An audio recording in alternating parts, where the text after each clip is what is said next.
नाम दोस्तों, मैं हूँ आप सबकी अंजनी। आप सब देख रहे हैं अंजनी की दुनिया जीकेपी में। स्वागत है, अभिनंदन है, वंदन है दोस्तों।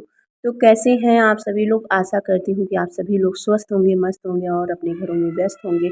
इसी कामना के साथ आज की वीडियो मैं स्टार्ट करती हूँ। तो आज की वीडियो बहुत होने वाली है खास। जैसा कि आप लोग जानती ही हैं कि हर महीने में 2 एकादशी पड़ती है। तो जी हाँ, विजया एकादशी कब प्रारंभ होने वाली है, कितनी तारीख को है, 6 को है कि 7 को है, कितने तारीख को है, और पारण का शुभ मुहूर्त कब से प्रारंभ होगा, पारण का समय क्या है, और उनकी एकादशी के व्रत के बारे में सारे नियम, तुलसी जी की पूजा कैसे करें, आज आप सभी को इस एकादशी के बारे में आप सभी से बातें होगी। तो शुरू तो से सबसे लास्ट तक पहले नहाए सुनते खाए का रहिएगा नियम जान लेते और हैं। जैसा कि आप लोगों ध्यान को से मैंने कई सारी वीडियो में बातें पीछे सुन बताती ही लीजिएगा। आई हूँ। तो और विजया एकादशी दोस्तों, सबसे पहले मैं बता देती हूँ कि कितनी तारीख को है और दिन कौन सा है, बाल किस दिन धुलें। तो यहाँ पे दोस्तों मैं बता देती हूँ कि विजयादशमी एकादशी का व्रत आप लोग 6 तारीख को रख सकती हैं।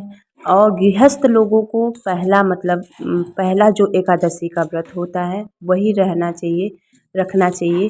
तो आप लोग देख लीजिएगा कि आप लोगों के घर में किस दिन रखा जाएगा। हमारे घर में 6 तारीख को विजया एकादशी का व्रत प्रारंभ की जाएगी। तो ये बात क्लियर हो गया। अब चलते हैं दोस्तों नहाए खाए के दिन का, एक दिन पहले आप लोगों को 5 तारीख को लहसुन प्याज का परित्याग करके आप लोग बाल धुल लीजिएगा, क्योंकि एकादशी के दिन बाल नहीं धुलते हैं दोस्तों।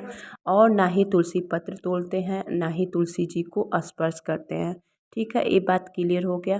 तो आप लोग इस बात का बिल्कुल विशेष रूप से ध्यान रखिएगा। जो लोग व्रत रहते हैं दोस्तों, अब जान लेते हैं चावल की बातें। तो चावल तो वैसे एकादशी के दिन नहीं खाया जाता है, और जो लोग एकादशी का व्रत रहते हैं उनको नियम का पालन करना बहुत ही सर्वश्रेष्ठ माना जाता है। कहते हैं व्रत रहने वाले को बहुत ही ध्यानपूर्वक सारे नियम का पालन करना पड़ता है। तो यहाँ पे दोस्तों मैं बता देती हूँ कि बहुत लोग जो लोग एकादशी का व्रत रहती हैं या रहते हैं, वो लोग एकादशी का एक दिन 10वीं के दिन ही पारण का नहाए खाए का नियम पूरा करते हैं। तो उस दिन क्या करते हैं कि नहाने एक दिन पहले अपने पूरे किचन को अच्छे से साफ करके लहसुन प्याज नहीं खाते हैं, बाल धुल लीजिएगा। और लहसुन प्याज द्वादशी सुबह तक आप लोग लहसुन प्याज का परित्याग करके अच्छे से शुद्ध भोजन बना के आप लोग करिएगा।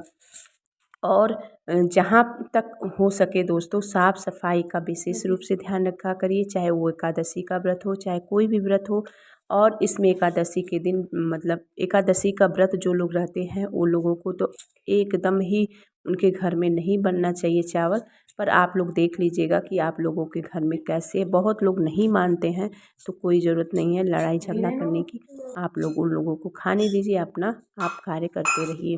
और यहाँ पे दोस्तों उस दिन आप लोगों एकादशी के दिन चावल का स्पर्श, अनाज का स्पर्श नहीं करनी है। जिस दिन एकादशी का व्रत रहनी है उस दिन क्या होता है कि भगवान जी को मैं बता रही हूँ, भगवान जी को भोग प्रसाद में अनाज मत चढ़ाइएगा। ठीक है, ना ही पूजा में चावल भी स्पर्श मत करिएगा और ना ही चढ़ाइएगा। ठीक है, ये भी बात क्लियर हो गया।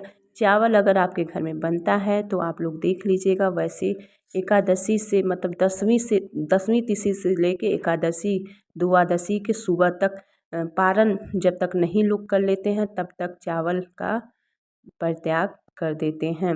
आप लोग अपने घर का नियम देख लीजिएगा। तो यहाँ पे दोस्तों सबसे पहले आप लोग सुबह सवेरे उठकर आप लोग एकादशी के दिन संकल्प कर लीजिए। विष्णु भगवान श्रीमन नारायण जी का ही पूजा होता है, आप लोगों को पता ही है। अगर आप लोगों के घर में बाल गोपाल है, श्री राम दरबार है, चाहे कोई भी धातु का अगर है तो आप लोग उसको स्नान कराइए दूध से, दही से, जैसे भी आप लोग करवाती हैं। नहीं तो सादा पानी से, गंगा जल से आप लोग स्पर्श करा सकती हैं, नहला सकती हैं। और नहलाने के बाद आप लोग पूजा पाठ अच्छे से कर लीजिएगा। अब आते हैं दोस्तों उस दिन क्या करना है, तुलसी जी को एकादशी के दिन स्पर्श नहीं करते हैं, ना ही तोड़ते हैं। अगर आप लोग तुलसी पत्र अगर तोड़ना चाहती हैं तो एक दिन पहले ही भोग प्रसाद लगाने के लिए एक दिन पहले ही तोड़ लीजिए। अगर नहीं बाई चांस आप लोग भूल जाइए तो होता है ना कि नीचे कीड़ा रहता है, तो उसको धुल के तुलसी पत्र भगवान जी को भोग प्रसाद में लगा सकती हैं। ठीक है, ये बात क्लियर हो गया। एक बात मैं हर वीडियो में बताती हूँ, एकादशी का जब भी वीडियो बनाती हूँ उस दिन दोस्तों सोना नहीं हो, सोइएगा मत। और हो सके तो धार्मिक पुस्तकें पढ़िए, किसी का निंदा किसी का चुगली न नहीं बात करिए। ठीक है, इस सब से दूर रहिए। और हो सके तो धार्मिक पुस्तकें पढ़िए, अच्छी किताबें, कथा, पूजा पाठ करिए और भगवान जी का नाम स्मरण करते रहिए। ओम नमो भगवते वासुदेवाय नमः दिन भर जाप करते रहिए मन ही मन। और उस दिन सोइएगा मत दोस्तों, अगर सोएंगी तो आप लोगों का व्रत करना न करने के बराबर हो जाएगा। क्योंकि कहते हैं कि उस दिन सोने से ये होता है दोस्तों कि एक त्रिजटा नाम की राक्षसी आपके व्रत का फल लेके चली जाएगी, तो आपको फल नहीं मिलेगा। अब आप लोग देख लीजिएगा, बहुत ज़्यादा अगर वृद्धावस्था है, आप लोग का तबीयत नहीं ठीक है, तो एक काम कर सकते हैं, अपने दुपट्टा या साड़ी के पल्लू में आप लोग गांठ लगा लीजिएगा तुलसी पत्र का और मन ही मन जाप कर लीजिएगा और तब सो सकती हैं। तब आपका दोष पाप या फल नहीं ले जा पाएंगी। तुलसी पत्र मतलब गांठ लगा लीजिएगा अपने पल्लू में, तब सोइएगा। ठीक है, जिनकी तबीयत नहीं ठीक है, वृद्धावस्था है, तो नहीं तो कोशिश करिए कि आप लोग एकादशी से लेके द्वादशी शाम तक आप लोगों को नहीं सोना है।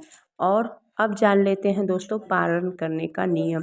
और उस दिन दोस्तों आप लोग अगर दान करना चाहती हो तो आप लोग फल, पैसा, मुद्रा का आप लोग दान कर सकती हैं, पर अनाज का एकादशी के दिन न दान किया जाता है, न भोग प्रसाद में अनाज का प्रसाद भोग लगाया जाता है। ठीक है, ये बात क्लियर हो गया। अब जान लेते हैं दोस्तों पारण का नियम जान लेते हैं।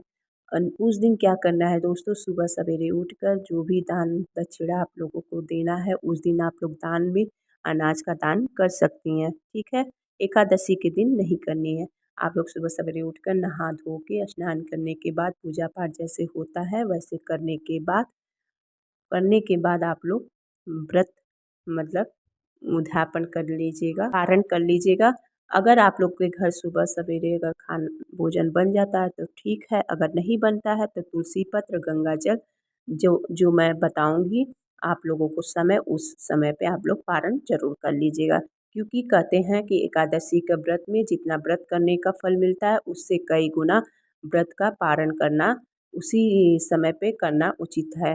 ठीक है, तो ये भी बात क्लियर हो गया। उस दिन आप सबको काला मसूर की दाल नहीं खानी है, आप लोग को अरहर का दाल, रोटी, सब्जी हरी जो भी खाइएगा बिना लहसुन प्याज का खाइएगा, क्योंकि पारण का समय होता है।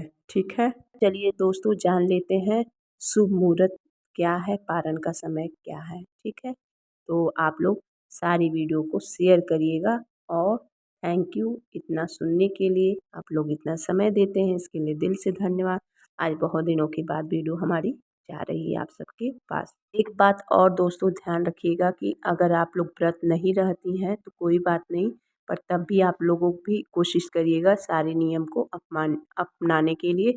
और उस दिन जो लोग व्रत रहेंगे एक अखंड ज्योत अगर हो सके तो आप लोग ज़रूर प्रज्वलित किया करिए। जिस दिन भी व्रत रहिए, कोई एकादशी का ही नहीं, कोई भी त्रयोदशी का व्रत, शिवरात्रि का व्रत, उस दिन ज़रूर आप लोग एक अखंड ज्योत ज़रूर दीपक जलाया करिए। ठीक है, तो चलिए अब बता देते हैं आप लोगों को पारण का शुभ मुहूर्त। और मैं एक चीज़ बताना चाहती हूँ कि बहुत लोग साधु लोग होते हैं, वो लोग 7 तारीख को भी व्रत रहते हैं, 7 को भी बहुत लोग व्रत रहेंगे, तो आप लोग अपने घर में देख लीजिएगा। वैसे 6 को हम लोगों के घर में रहा जाएगा। आप लोग अपना घर देख, गृहस्थ लोगों को 6 तारीख को व्रत रहनी है। और जो लोग साधु हैं वो लोग 7 को भी व्रत रहेंगे। तो आप लोग देख लीजिएगा कौन सा व्रत रहेंगी आप लोग। ये जान लेते हैं शुभ मुहूर्त दोस्तों कि कितने बजे से कितनी तारीख को है। ठीक है, तो आइए बताते हैं सही शुभ मुहूर्त। 6 मार्च को सुबह 6:30 पर शुरू होगी और समापन दोस्तों 7 मार्च को सुबह 4 बज के 13 मिनट पर होगा। अब चलिए दोस्तों पारण का समय जान लेते हैं। 7 मार्च को सुबह 9:50 से 10:45 तक आप लोग पारण कर लीजिएगा। अब चलिए बता देते हैं जो लोग 7 को व्रत रहेंगे वो लोग 8 तारीख को कितने बजे आप लोग पारण करेंगी तो वो भी बता देती हूँ। अब चलिए जो लोग 8 तारीख को 7 तारीख को व्रत रहेंगे 8 तारीख को कब पारण करेंगी, सुबह 6:38 से लेकर 9 बजे तक रहेगा शुभ मुहूर्त। आप लोग इतने टाइम तक पारण कर लीजिएगा। जो लोग 7 तारीख को व्रत रहेंगी 8 तारीख को पारण करेंगी, ठीक है। चलिए दोस्तों आज तक की वीडियो यहीं तक है। आई होप सो आप सबको बहुत पसंद आई होगी। तो मिलते हैं एक नए वीडियो में, तब तक के लिए प्रणाम। आप सभी अपना ख्याल रखें, स्वस्थ रहें, मस्त रहें।